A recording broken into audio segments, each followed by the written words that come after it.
एक युवक ने शादी के कुछ साल बाद पिता से कहा कि वह विदेश जाकर व्यापार करना चाहता है। पिता ने उसकी मंजूरी दे दी। युवक अपने माँ बाप और गर्भवती पत्नी को छोड़कर व्यापार करने विदेश चला गया। उसने विदेश में कड़ी मेहनत की और धन कमाया और वह बहुत अमीर सेठ बन गया। लगभग 15 वर्ष धन कमाने में बीत गए तो उसे वापस घर लौटने की इच्छा हुई। पत्नी को पत्र लिखकर उसने आने की सूचना दी और जहाज में बैठ गया। वह सेठ कुछ दिनों बाद अपने नगर पहुंचा। नगर के एक चौराहे पर ही उसने देखा कि एक व्यक्ति एक बोर्ड के साथ खड़ा था। उस बोर्ड पर उसने लिख रखा था बेशकीमती ज्ञान के सूत्र। सेठ ने उस व्यक्ति के पास जाकर पता किया तो उसने बताया कि मैं बेशकीमती ज्ञान के सूत्र बेच रहा हूँ। तो सेठ बोला, ठीक है, एक सूत्र मुझे भी दे दो। वह आदमी बोला, मेरे हर ज्ञान सूत्र की कीमत 100 स्वर्ण मुद्राएं है। सेठ को ये सौदा महंगा तो लगा, लेकिन उसने एक ज्ञान सूत्र खरीद लिया। उस व्यक्ति ने सेठ को ज्ञान का सूत्र दिया, कोई भी कार्य करने से पहले 2 मिनट रुककर सोच लेना। सेठ ने वह सूत्र अपनी डायरी में लिख लिया।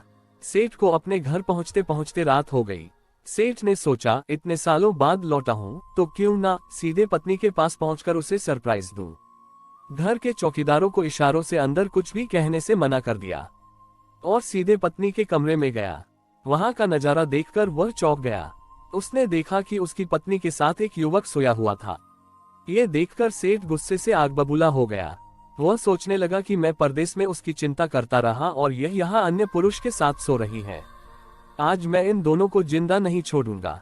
वह गुस्से से अपनी तलवार निकालकर दोनों पर वार करने ही जा रहा था। इतने में उसे 100 स्वर्ण मुद्राओं के बदले जो ज्ञान सूत्र खरीदा था उसकी याद गई कि कुछ भी कार्य करने से पहले 2 मिनट सोच ले। वह 2 मिनट सोचने के लिए रुका। उसने तलवार वापस पीछे हटाई, लेकिन वो किसी बर्तन से टकरा गई। बर्तन के गिरने की आवाज से पत्नी की नींद खुल गई।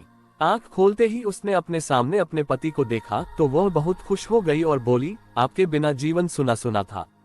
इंतजार में इतने वर्ष कैसे निकले यह मैं ही जानती हूँ।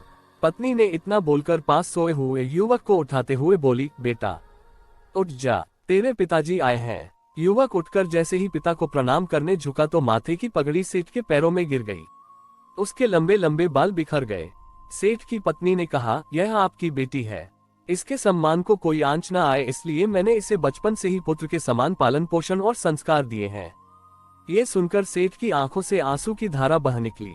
उसने पत्नी और बेटी को गले लगा लिया और सोचने लगा, यदि आज मैंने उस ज्ञान सूत्र पर अमल नहीं किया होता तो आवेश में आकर कितना अनर्थ हो जाता। मेरे हाथों से मेरा ही निर्दोष परिवार खत्म हो जाता।